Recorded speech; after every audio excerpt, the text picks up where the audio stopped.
Okay, good evening. This is Judge Haggerty, Board Chair of the El Paso Community College. We're here today for a emergency board meeting.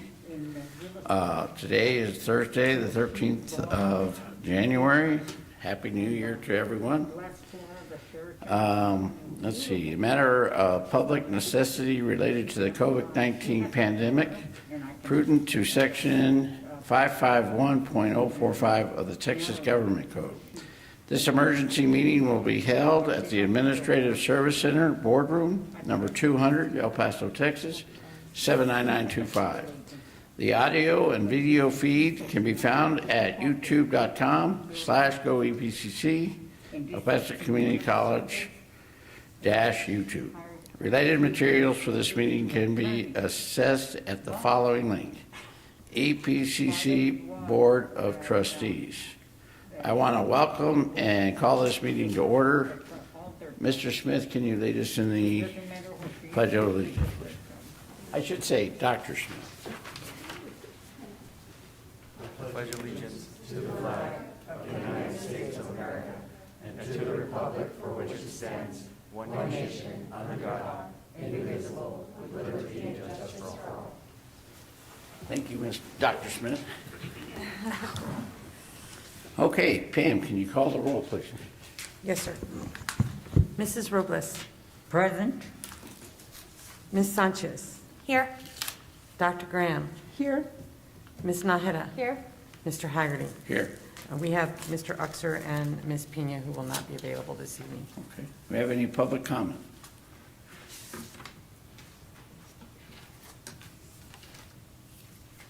Do we have any public comment? No, sir. Okay. Okay, can you read item 5, please, ma'am? Item 5, discussion items 5.1.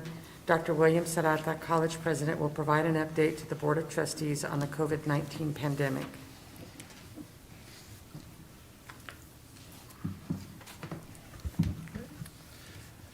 Chair Haggerty and members of the board, I wanted to go over data. First and foremost, thank you so much. Happy New Year to each of you and your respective families. I wanted to go over some of the data of where we are and where we stand with regards to COVID-19 and the new Omicron variant.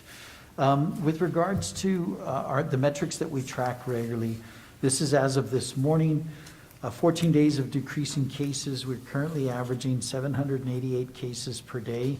Which is significantly higher than the prior 2 weeks, which we averaged 423 cases per day, and was slightly higher than the previous 2 weeks before that, when we averaged 414 cases per day. The number of daily cases are significantly above the 212 cases that we look at for a community of our size. The rolling 7-day average has been a concern as it continues to be above the recommended 5%. Today it was 12.34%.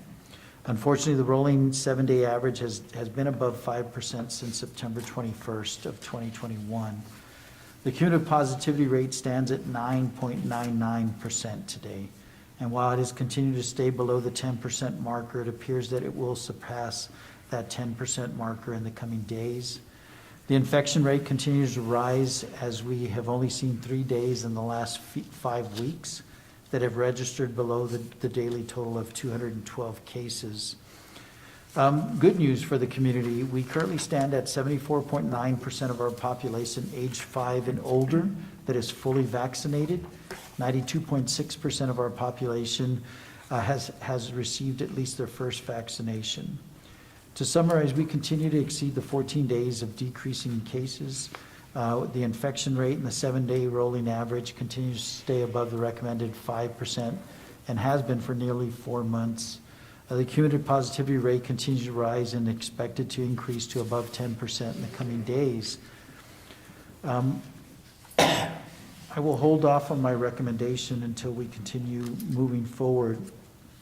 I'd like to review some of the actions that we at the college have taken since we've seen this surge in the COVID-19 Omicron variant.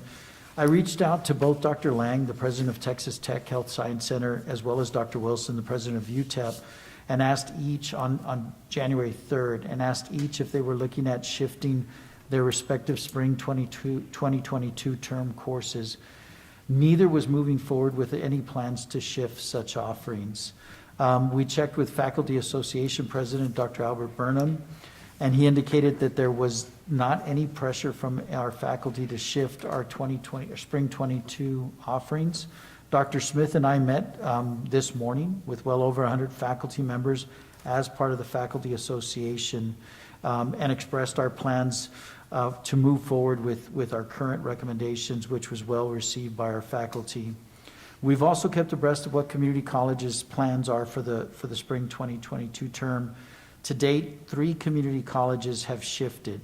Alamo Colleges in San Antonio, Houston, and South Texas College have chosen to shift their spring 2022 offerings to a virtual format for the first 2 weeks of class, January 18th through the 29th. I've met with Vice President Shaughnessy and added masks to a cabinet agenda for tomorrow morning so that the college can move forward and order N95 or KN95 masks for all faculty, staff, as well as having some available for students, as this variant is much more contagious and the level of spread has increased significantly. We had already ordered and had received masks, cloth masks for all faculty and staff, which we distributed prior to the fall term. But those are cloth masks, and it appears that this variant is much more contagious, and cloth masks are not as significant a protector of them. So we're going to move forward with N95s. To date, we've expended about $70 million of the $122 million of HERF resources, which the college received from the federal government, and we are prepared to utilize additional resources from our HERF allocations to purchase such supplies. I've worked with our COVID-19 task force and asked that they move forward with reestablishing EPCC as a testing site. I will receive an update on that tomorrow morning. Our goal is to reestablish the Valle Verde campus as a COVID test site. We will designate one lane of the test site to be exclusive for EPCC faculty, staff, and students, but we will allow the residents from the greater El Paso community to utilize that test site. We've also monitored the Supreme Court's action on vaccine mandates. Legal counsel has kept us abreast of that as well for large employers. The decision was made today that only the healthcare industry, which is just over 10 million healthcare workers, will have to abide by the vaccine mandate. All others are excused from that mandate. I'll just read to you response from Dr. Lang. William, it has not shifted our schedules. Overall, the El Paso community has a high vaccination rate, more so than the nation and other metropolitan regions in Texas, and the individuals with breakthrough infections are usually minimally affected. This wave is also thought to be short-lived. We're moving forward with in-person instruction. Dr. Wilson's original from the 3rd of January. We met today and looked at the attached data. The UTEP campus is probably underreporting because we weren't open last week. Even so, the county data doesn't look all that bad and quite different from East Texas. We also looked at UT Austin projection data. Again, not bad for El Paso. We will continue to watch and plan to open on time. We're also going to work with the city to add some more booster and vaccination clinics on our campus, as that seemed to be productive. We will be pushing that communication. We'll try to expand our testing, but I think all of us are likely sending samples to the same labs at this point, and hence the delay. And then as of this morning, rather, I received another email from Dr. Wilson. While we deliberated about this earlier in the week and continue to track the data, we're proceeding with the start of the semester as planned. And then she provided additional guidance that was provided to their vice presidents. As such, it is my recommendation to the board that we continue with our plans. My recommendation is that we move forward with our plans for the spring 2022 course offerings, and that we continue in phase 2 of our return to campus plan, which we've been in since Monday, August 23rd of 2021. As a reminder, phase 2 of our return to campus plan has the college operating at 50% capacity with 100% of staff participating. I do not believe that the data currently supports us moving forward with phase 3 of the plan, which we would operate at 75% capacity with 100% of staff participating. We will continue to monitor the data, keep the Board of Trustees informed of any recommended changes for your consideration. And for the spring term, we recommend that we move forward with course offerings in the fashion that we had moved. Currently, we have approximately 54% of our offerings based on student enrollment patterns that are being offered face-to-face. We continue to adhere to CDC guidance with regards to 6-foot distancing, and approximately 46% of our courses are being, our students are enrolling in about 46% of courses which are online. Those are my recommendations, Chair Haggerty. I'm happy to respond to any questions from any member of the board. On the masks, Dr. Sarata, do we have them now, or do we have to? We're moving forward with ordering K95 masks. We did have the cloth mask, Judge. We're moving forward with ordering these. Some of the offices have already ordered some, and some of them have them on hand, but we're looking at a bulk order to be able to provide to the entire college faculty and staff, as well as provide those to students who may need them. You're not worried about them just getting them? We have not received, I don't know. Do we We have, won't know until we order them. do we have a backup if those masks aren't available? So we will continue to move forward. We'll continue to encourage all faculty and staff to utilize any and all masks that they have available. The N95 that I'm wearing, my wife gave it to me.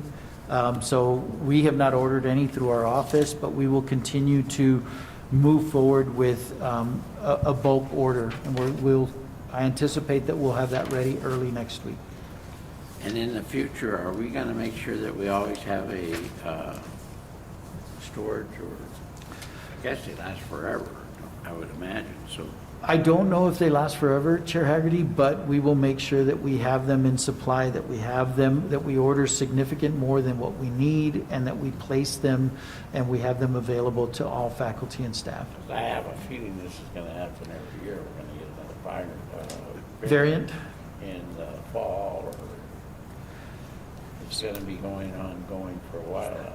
Everything I see and read, that's what's going to happen. So I'd like to make sure we're well prepared and not caught with our pants down. No, absolutely. And so we have differing opinions. One of our deans attended a call with Dr. Edward Ryan, MD, Director of International Infectious Disease at Massachusetts General Hospital, where there are certain experts in the field, Chair Haggerty, that believe that this could be, I hope and pray that that's accurate, that this could be the last of the significant variants, and that later in the spring we will start to see somewhat of a return to normal. I'm hopeful, but I don't live on hope, and so we will plan accordingly. Any other questions? Yes, I have a question, Dr. Sarata. Yes, ma'am. I think there's a shortage of those N95s, but hopefully you are able to find some. But my question is, how are we going to handle students that, do we have a plan? What provision is in place? I mean, because we're seeing them, getting COVID or just having to leave. And what's the plan if a student is COVID positive? Yep. Are they going to lose their semester or come back and try and catch up? Or? No, it's a great question, Dr. Graham, and we will continue to move forward with what we have in place. And so if a student tests positive, they reach out to their respective faculty member. That faculty works with that student individually to be able to ensure that that student can complete the term. We do have at the college, Mr. Padilla and his team at the our COVID response team, they track all of the cases through the human resources, Dr. Peña and Ms. Field and their respective teams. We do have contact tracing that we implement so that we alert the faculty member as well as other students that may have been exposed. And so we ask that they receive testing. This is part of the reason that we're looking at re-implementing a test site at our Valle Verde campus, because right now testing is very difficult to come by as well in this community. Rapid tests are essentially non-available currently. I'm sure some of you saw President Biden's address. this morning in where he indicated that the federal government is looking at 500 million rapid tests, and they'll turn around and purchase an additional 500 million to be able to try and get those out to members of our respective community. But we have had this plan in place, Dr. Graham, where we trace and we track these as they're reported to us. We have been blessed that we have seen a very small percentage of spread within our respective campuses. But we do track those, and we will continue to do that. Again, with respect to the student that may test positive, we will work with that student, the faculty member, the deans, Dr. Smith and his team will work with them to be able to ensure that they don't lose the spring semester, as you indicated. And do we have a plan for employees that, have to be out sick? Are they having to use their sick leave days? Or do we have a plan to let them be off without having to tap into their own sick leave? It's a great question, Dr. Graham. And so what we currently do is if a faculty and our staff or an employee of the institution has to be out due to COVID, then we ask that they utilize their current leave balances. If for some reason they exhaust those leave balances, we have a sick leave pool that they can apply for, and that is being utilized for cases such as this. So we will continue to move forward in that fashion of working with those respective employees on those leave times. If we have a faculty that is confirmed that, is COVID positive and has to take days off, have we looked at other plans, like, for example, what the ISD has, that yes, they use their sick leave, but then if it was COVID related, they get reimbursed for those days? I just don't want to, they're the ones at the forefront of dealing with the students and the people that they're working with, especially those in the classrooms.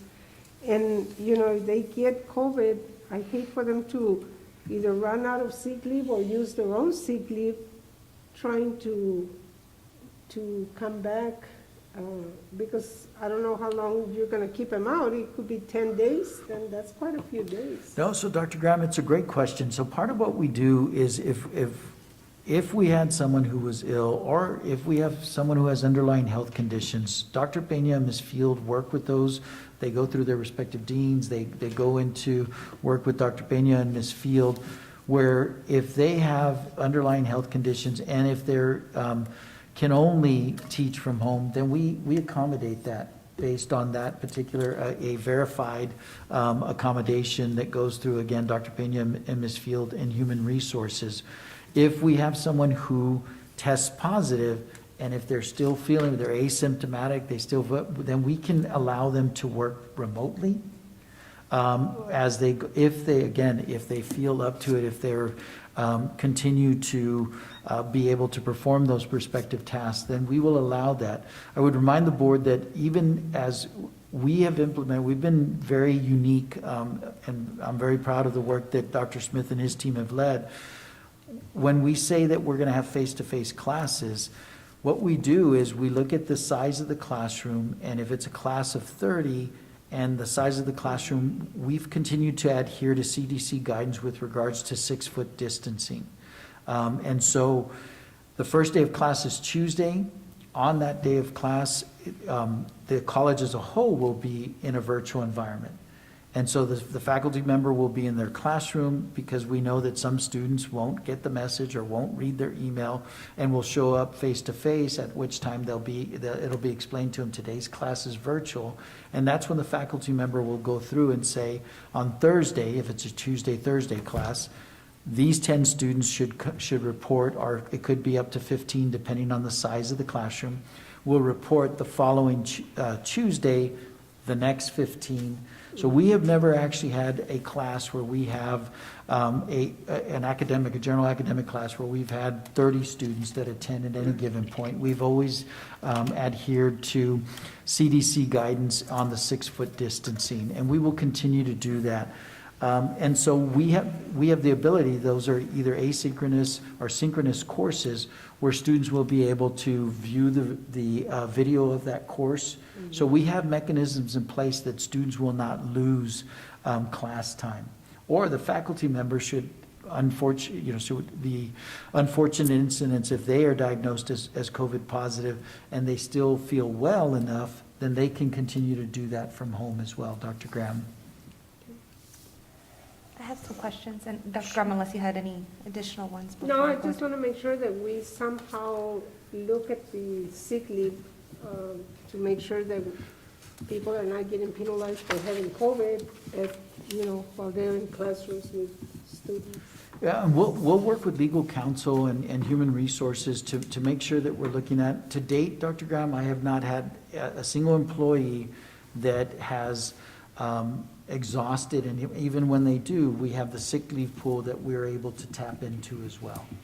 Thank you, sir. Sure. Ms. Sanchez, please. Yeah, no, thank you. I'm glad to hear that we will resume the testing side. I think that's going to be really critical. And then in terms of making it available for the students especially, I think, we have the rapid at-home test, but at least for them to have access to the testing, which then goes, and for it to be reported back to the city so we can keep up with that data and information. Sometimes I feel like with the region that we're in, especially being a border region, we sometimes underreport and we're not counting that. The questions that I had in terms of, you had mentioned that if a student does test positive, that they are required to notify their professor about the COVID positive test. And then I guess that gets transmitted back to HR. Yes, ma'am. Is HR then coordinating to ensure that that gets reported back to the city for data purposes? And if not, that's something that I think is really important that they do. Absolutely, Ms. Sanchez, and we do. Mr. Padilla is not only, is he our COVID point person, but he also attends all of the city and county meetings.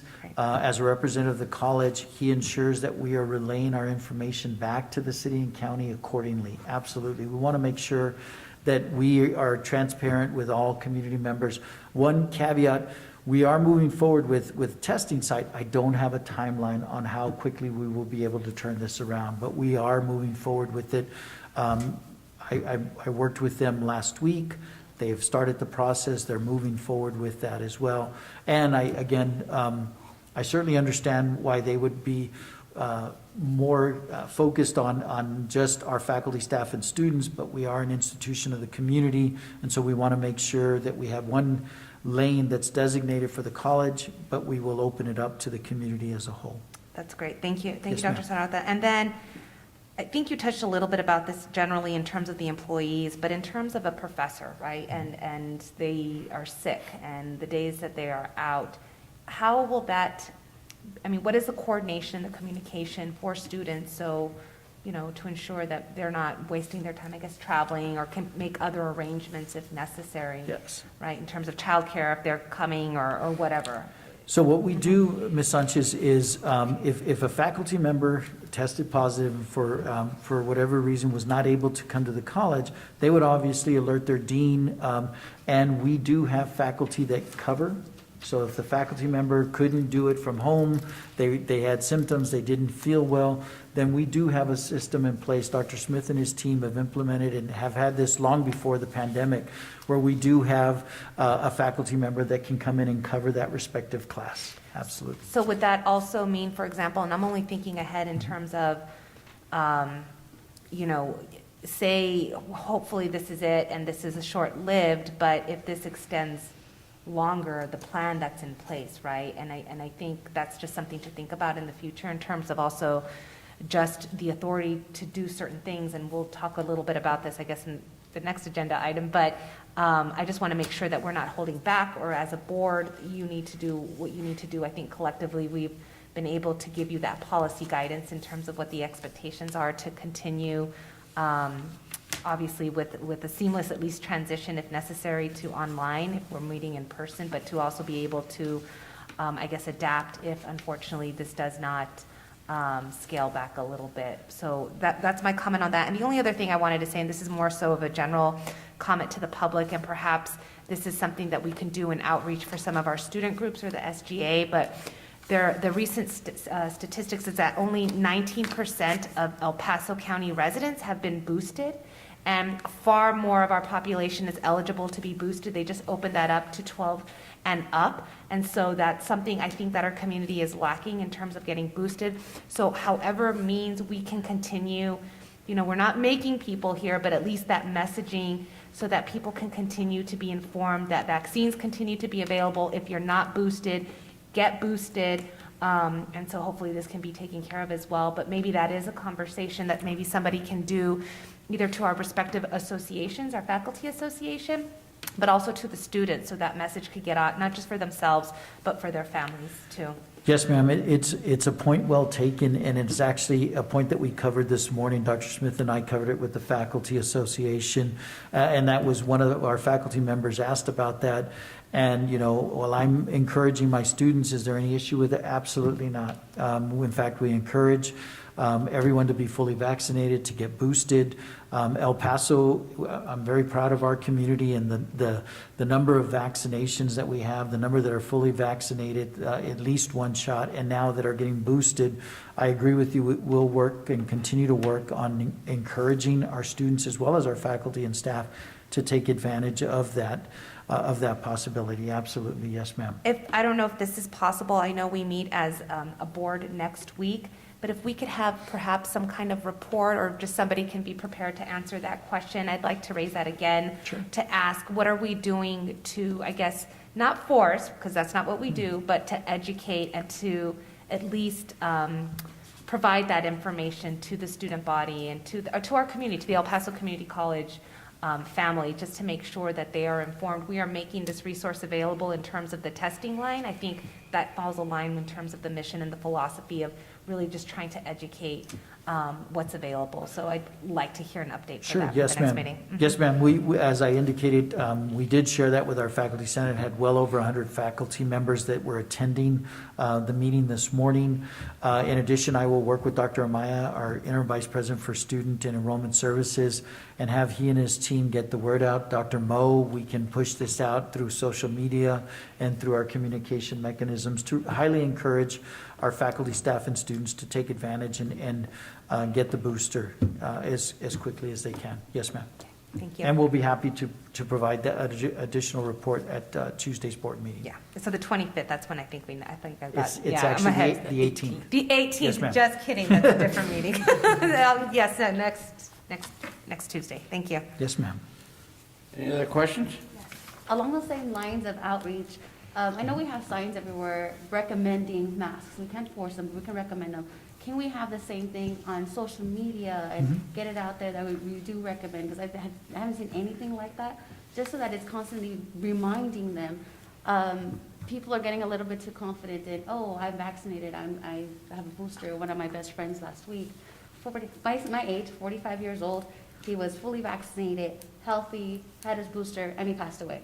So I can tell you from personal experience, and all my other experience, is it's not going away. It's still out there, and people are getting way too confident. And we just need to remind them, just to take care of themselves and wearing masks.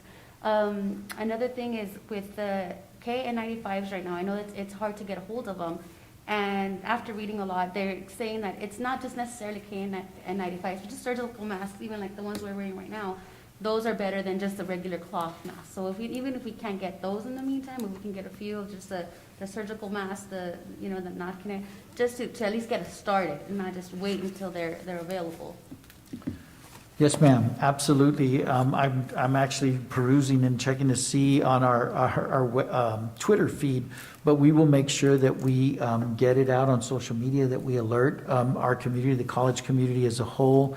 And I do know that we have more surgical masks than we do KN95s, and we will provide those in the interim as well. But well said, Ms. Nahara.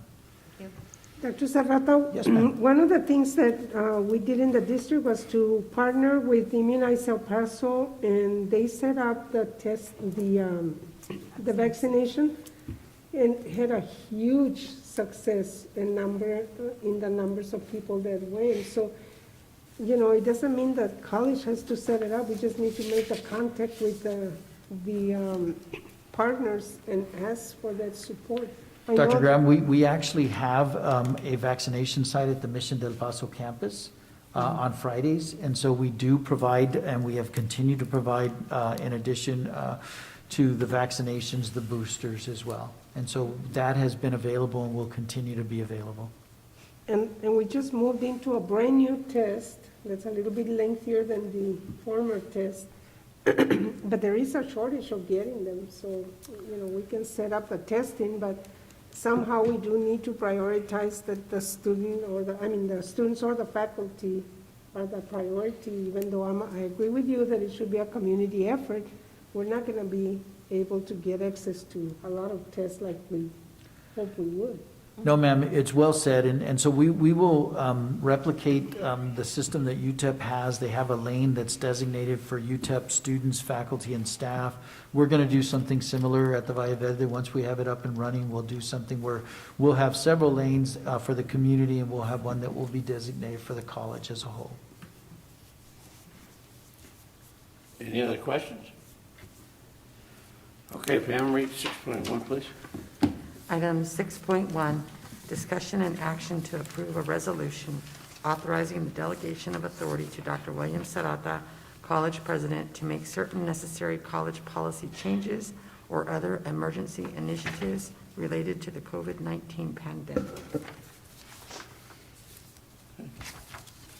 I'd like to make a motion that we give Dr. Serrata the power to do whatever he needs for COVID-19 to the end of February. Second, I agree. Any discussion? Yes, I do have some discussion. I am in support that I believe that we need to go back and review the resolution to make that authorization, especially in light of the surge, and I'm glad that we're doing it for the time frame. I'm in support of that. I'm just wondering if whether or not it's worth, because I was looking at the draft that we sent, that we adopted back when the college just initially had gone through this. And so there was a lot of, I think, different considerations at the time.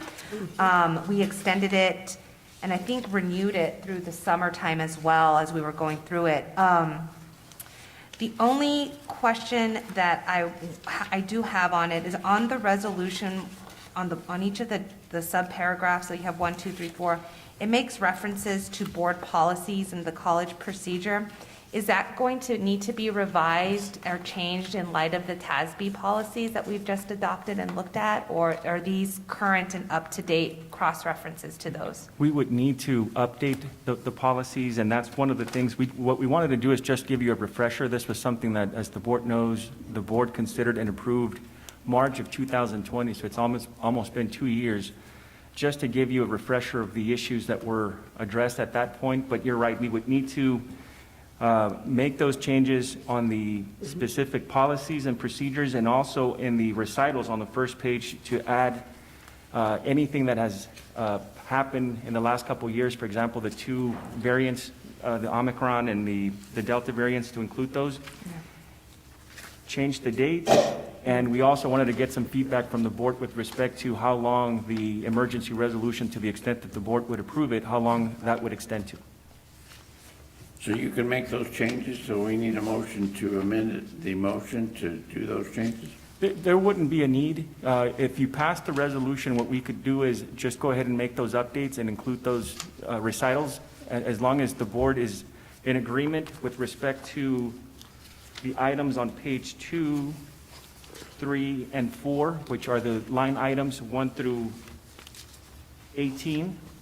If there's anything, and that's where I wanted to see why I could get some feedback, if there's anything in addition to or anything that the board would want to eliminate from the general emergency power resolution that the board approved in March of 2020.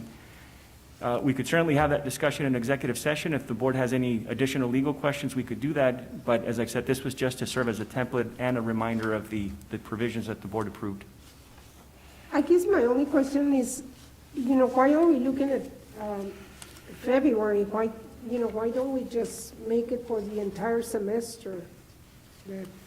It's certainly something that the board could do, and that's strictly a policy issue. One thing that you could do, and I'm certainly not pushing one way or the other a recommendation here, Dr. Graham, but the other thing that you could do is you could leave it without necessarily a termination date, and allow the board to come back at a subsequent meeting, whether it's a regular, special, or emergency meeting, to make any modifications or to terminate that. And that way, the benefit of that, again, not necessarily espousing one view or the other, is that if the rates continue to increase, it doesn't force you to come back and renew this at a subsequent meeting. You could keep it as long as it's necessary in accordance with the board's wisdom, and allow it at some point to come back and say, whenever the board deems appropriate, to go ahead and terminate the emergency powers. So I commend the motion to say that we're going to give him this authorization for every month to, and we'll have a discussion at each board meeting deciding to cancel it or. You could leave it open-ended to give the board an opportunity to revisit the issue, and the board could do it at a general, regular election, board meeting, or you could call a special meeting if the board wants to. As long as we provide 72 hours notice, you could do that. Well, the idea is we're all very busy, so I'd rather just put it on the agenda every month to discuss it. But See, but we if need there to- might not we be need- a need to discuss it, why can't he just have the authority, and if he's gotta make some drastic change, he just not, gives us notice that that's happening? Well, Dr. Graham, if you give him the power to do it, we meet at a meeting and say, okay, we're going to continue it till next meeting. And you could leave it alone and just say no action. If the board deems that the emergency resolution should continue in full force and effect, then there's no action to terminate it. I think that that's potentially how you could work the agenda item every month, to Chair Haggerty's point. And if the board believes that you should leave it, there's no action, we put it on the next board agenda, and we continue it until the board decides to take an action. Because I think we're all going to show up for the board meetings. My idea is that we don't have these emergency meetings 24 hours or whatever. If we leave it on the board agenda, we can leave it on there for the next 2 years. I And think- that way we can just take care of it at every board meeting. Yeah, I mean, I think that's, so a couple of things, I guess, on this, because, we're revisiting this. We were hoping for a better turnout at this time, but unfortunately it's not. And I think the reason that we're revisiting this is because we're coming up against the spring semester. We're dealing with an unexpected new variant, Omicron, and a surge, and looking at the data and the numbers, I think also in our community, and then also I think statewide what the trends are doing. So I think there was different reasons why we're looking at this. And so in my mind, when I'm looking at this in terms of whether or not how to treat it or how to review it, and of course into consideration of the rapid decisions that have to be made, especially for the students that need some certainty in their schedule and what they're going to do. Thought it prudent, obviously, that we meet today to revisit this. In my mind, I'm tying it to this new emergency circumstance, right? And so I guess along the lines in Judge Haggerty and what you're thinking, for me, I would be in support of putting this back on the agenda every month to revisit, and again, for no action, but at least as well for a discussion so that we can get a very, I know you do this every month, Dr. Sarata, and you do a great job of it, but just being able to revisit it to get the report as to, this is what I did under sub 1, this is what I did under paragraph 2, these are the actions that I did in response to this authority that you gave to me, just so that we can understand, and we do get that report, but I think it helps as well to see that agenda item and for the public to see it, to see what we're having to deal with and the decisions that are being made, and that we also are in agreement with that because it's on the agenda. I guess it's like a no harm, no foul sort of a deal to put it on. That's my perspective. You could certainly put it on as a discussion and action to consider the possible termination of the emergency resolution authorized by the board on January 13. And if you decide to terminate it, you vote in favor. If you decide that it should stay in place for your reasons, then it's a no action item, and we do that every month. Right, or just to discuss and take appropriate action, so we take whatever action is necessary, and it's not necessarily A termination. to terminate it, right? It's just whatever we deem being what's going on at that time. And then just for the benefit, I mean, I don't know, excuse me, Mr. Ortega, if you were going to do this, or Dr. Sarata, but I do think it is, don't want to belabor it, I know everybody's really busy, but I do think it's important just to revisit the points, the authority that we had granted in that. Yes. And so, I don't know if somebody can walk us through that, or I mean, I can do it, but I don't know who would be more I guess, inclined to do that. And, well, I'll just do it.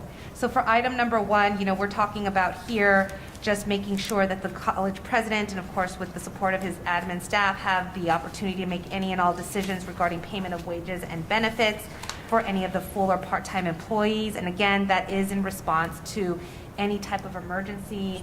I would imagine that that would also be in response to any additional work that perhaps needs to happen as a result of an emergency. So that makes, in my mind, I think that is warranted. To postpone, suspend, or cancel regular board meetings for the benefit of the public. There's certain rules and policies that the community college board has to follow in order to do that, to call or to ask certain action, but this at least provides that opportunity for the college president to make those decisions, of course, in consultation with our chair, which makes sense, so that we can meet and make those necessary decisions if we have to. Again, bypassing certain of those timeframes in our policies and procedures, again, in order to make those immediate decisions as it relates to COVID-19.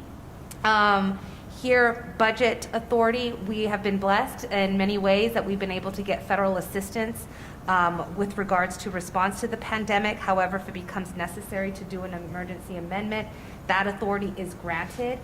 If for some reason we can't convene as a board sooner, or we don't have a quorum to do that.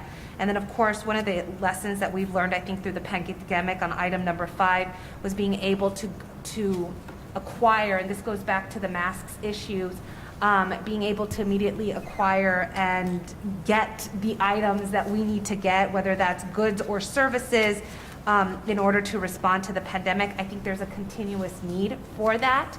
Again, just the masking situation. I'm also thinking we're not ahead of ourselves here, but if there is a need for another site or being able to lease a site, we have lots of property, but we don't know if that potentially could be an issue. There's a lot more. I'm going to go really fast again. 6, I think that's again aligned with the contracts and what we're talking about to negotiate and to do that on an emergency basis. Again, another one with regards to pricing, seeing if there's any need to do that. As a result of COVID-19.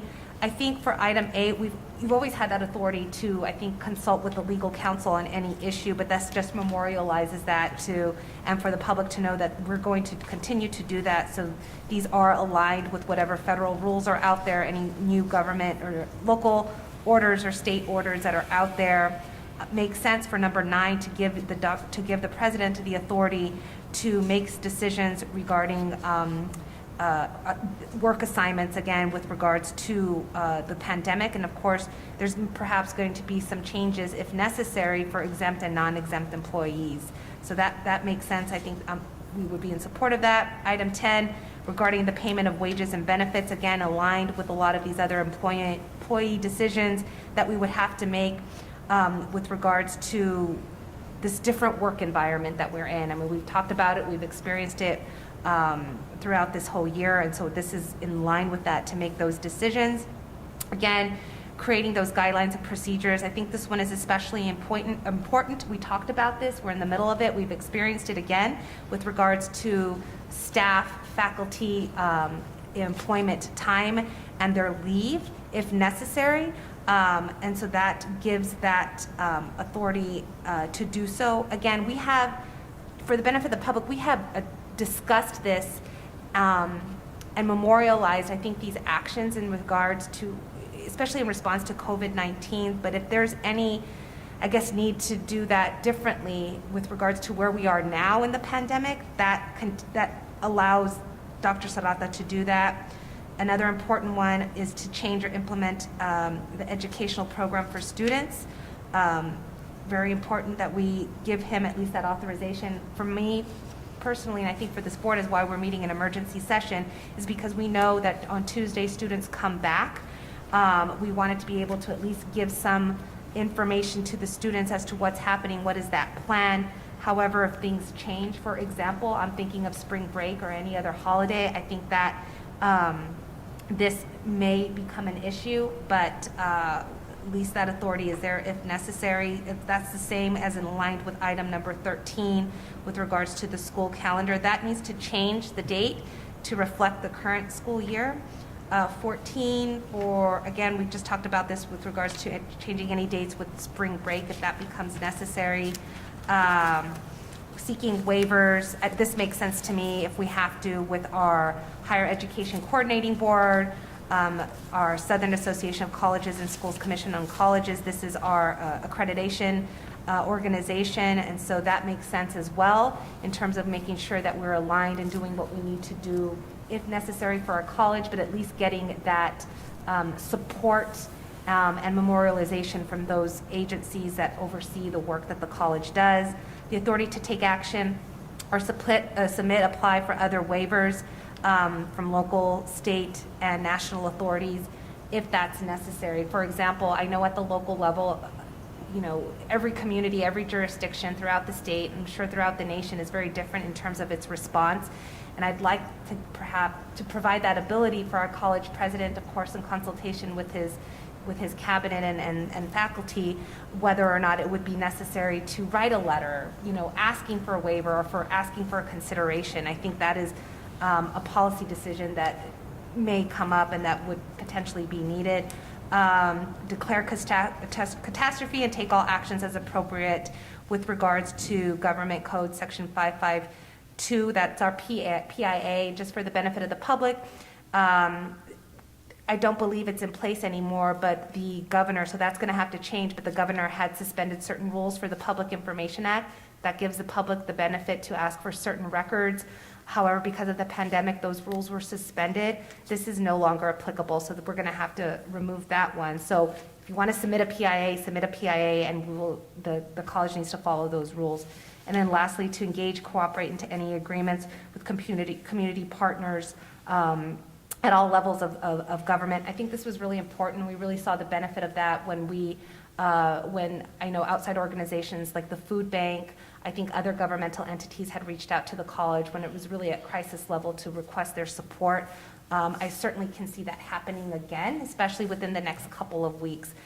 So I think that continues to be a need. So from my perspective, after going over all of these, I'm in support of that, continuing with those changes and modifications.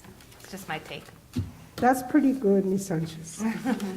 Just want to make sure that the public understands, because I think we understand, Dr. Serrata understands, but, you know, it's not just, from my perspective, you know, I take very seriously in terms of the duties that we as the board are required to do and to review, and we certainly will do them, but at the same time, I think we're in unprecedented period, even different from where we were a year ago, and so we need to be able to give those tools and that authority to the decision makers who are their boots on the ground to do what's right for the college. So, thank you.